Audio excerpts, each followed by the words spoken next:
Kuya, may ilang taon na ho kayo dito ng taon? Ano na, 20, mga 22.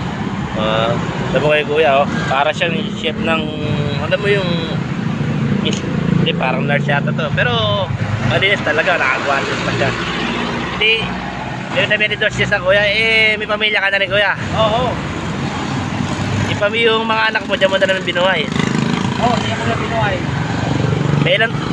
May mga napagtapos ka ng pag-aaral ng anak na kuya? Okay naman.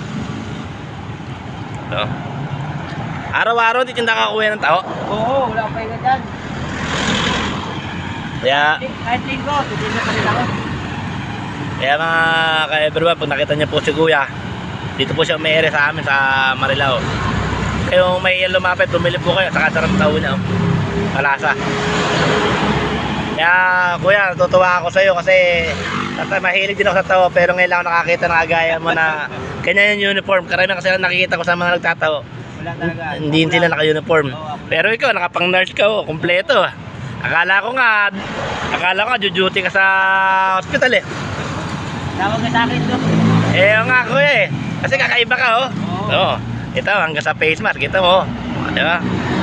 Nakakabilib. Talagang mga Pilipino talagang sadyang maraming mga talento sa buhay. Ayun. Kaya si kuya, napakabait pakakwentuhan at sarap ng taho niya. Kaya mga kaibigan, pag nakita niyo siya sa lugar dito sa Marilao, sa Santa Rosa, bilihan nyo. Okay, mayang lumapit.